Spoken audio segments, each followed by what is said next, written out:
Say it out loud. I'm scared we'll get divorced and have to untangle everything. I'm worried you'll judge how I spend money. I don't want to feel like I have to ask permission for a latte. When you say the quiet part out loud, you stop letting fear drive the relationship and you make room for a real connection. Enough foreplay. Welcome to the F word. I'm going to tell you a story about Ava and Matteo. They were your classic millennial couple. They split everything proportionally based on their incomes because that felt fair. They each had their own checking account, credit card, their own rhythm. Matteo made more, so he paid more. Ava felt good not having to owe anyone anything. But when it came to their finances as a couple, things felt separate, disconnected. Matteo had watched his mom feel trapped financially, so he promised himself never to give up control of his money. Ava grew up with a dad who made all the financial decisions, so she craved transparency, not power, just clarity. Every time they tiptoed towards merging their finances, they froze. The tension was there, but so was the fear. One night, wine in hand, frustration simmering, they finally cracked it open. Ava admitted she was scared of being left in the dark. Matteo admitted he was afraid of being taken advantage of. That conversation changed everything. They didn't just merge their bank accounts, they merged their mindsets. They created a system that gave them both exactly what they needed: visibility, autonomy, and trust. It's what we're all looking for. Within months, they hit their savings goal for a home, booked a trip to Lisbon, business class, no guilt, and stopped seeing money as a minefield and started seeing it as momentum for their relationship. Their secret? They stopped trying to protect themselves from each other. Now, let's talk about you. If you listen to episode 10, I cracked open the mindset shift it takes to operate like a team when it comes to your money. Episode 11, that was the playbook, a system thousands of high earners are already using successfully. And yet, I've heard from my listeners, some of you are still scared. If that's you, this episode is your mirror. Because what you're calling scary, it's not. Childbirth is scary. Your dog swallowing a sock is scary. Merging finances, that's logistics. And actually, it's intimacy. I'll explain. So if you found yourself nodding through the past 2 episodes and then chickening out, this one's for you. First, I want to say that this isn't about money. It's about control. Let's call it like it is. The fear of merging finances is rarely about the dollars. It's about what those dollars represent: power, freedom, vulnerability. Maybe you grew up in a household where money meant control. Maybe you were raised to believe that independence equals safety. Or maybe you're just afraid of what your partner will think if they see you spending $120 on eye cream. Guess what? You're not alone. And you're not broken. You're just human. I was listening to Mel Robbins the other day, and she was talking about sex, not money, but the advice still hit. Just talk about it. If it feels hard, it's probably because something's gone unsaid. And when it comes to money, there's a lot we don't say. I can tell you now, the avoidant type is naturally going to be averse to the idea I'm about to share. Too emotional, too exposed, too woo-woo. But that's exactly the partner who benefits most from this conversation. So if you're the one brushing this off as a cute idea, get over yourself. Tell yourself you're doing this for your partner, but know you'll get more out of this in the end. I've seen it 1,000 times. And if you're the one who has to lead the charge, tell your partner to grow up and be a team player. Rope them in. They'll thank you in the end. I want to talk about why talking about it changes everything. The fear you're feeling, it's not a red flag. It's a conversation starter. Say it out loud.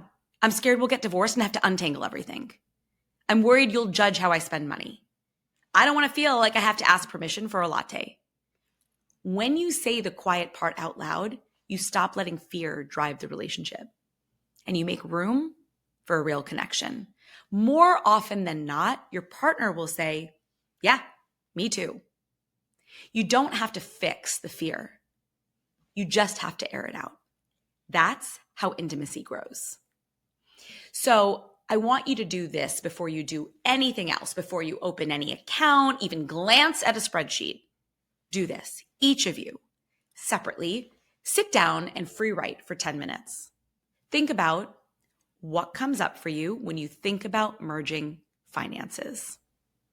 Write down everything. Rational, irrational, positive, petty, emotional. Don't filter. Don't make it make sense. Just get it all out. Then skim it. What of it are you afraid to share? What would it feel like to say it anyway?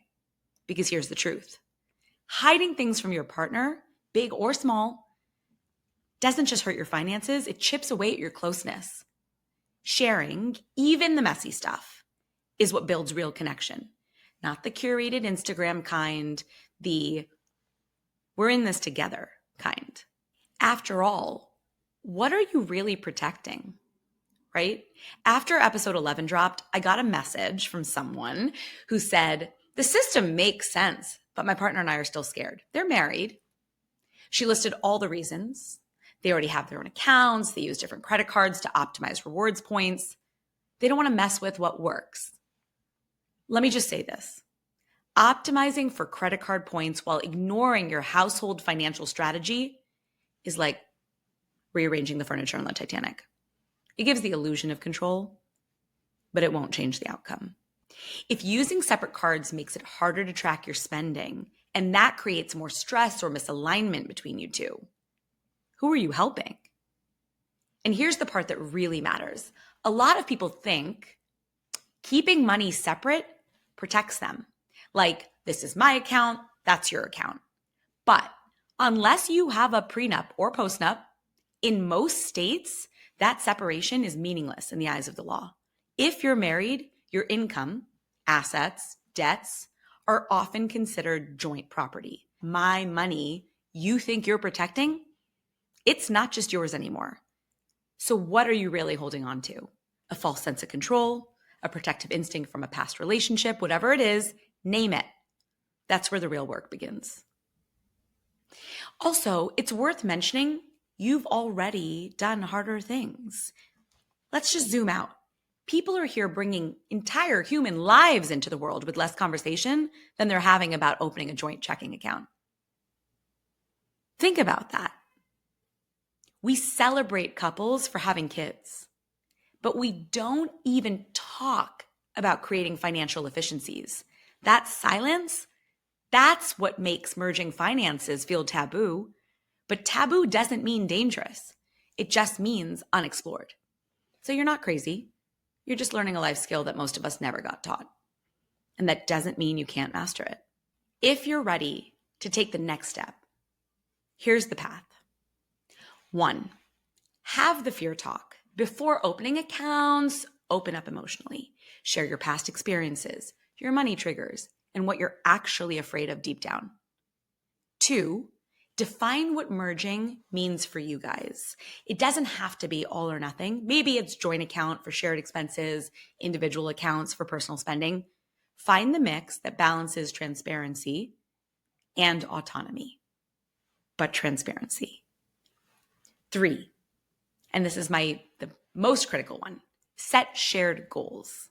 Money feels safer when it has a purpose, right? Because for a lot of us, what we're really afraid of is merging money with our significant other and then them spending it all.